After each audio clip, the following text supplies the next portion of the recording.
In the other case, we're looking at ways to go about proving that someone is guilty of unauthorized use of a vehicle. So in this case, the car is being used by the defendant. He's caught, and the owner says he never gave anyone permission to use it. Now, the statute itself observes that if you reasonably believe that the owner would have given you permission, then you're not guilty of the crime.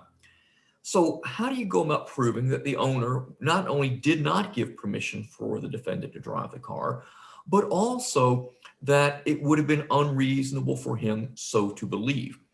Well, obviously the fact that the defendant, rather that the owner said he did not give the defendant or anyone else permission to use this car is a start. It definitely gets you toward the conclusion that the prosecution is trying to establish. But then there's more in this particular case. The defendant, of course, has no registration for the car, and his story, the court says, is just simply implausible. His story is that his former employer, a John McNamara, had left for California and had left him in charge or given him the obligation to take care of this particular car. And the defendant says he's not been able to get a hold of John McNamara since he left for California. And the court says that story just doesn't make any sense.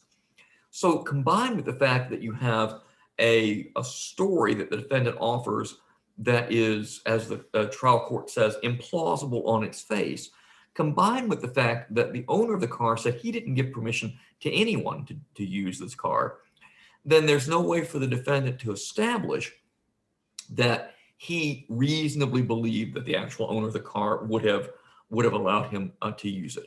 So this is one case that goes about showing how you'd go about building this case, because with all these cases, but particularly with a case like unauthorized use, this really is entirely a mens rea claim. That if the use was authorized, then there's nothing wrong with driving a car. So the entire story here is one about mens rea.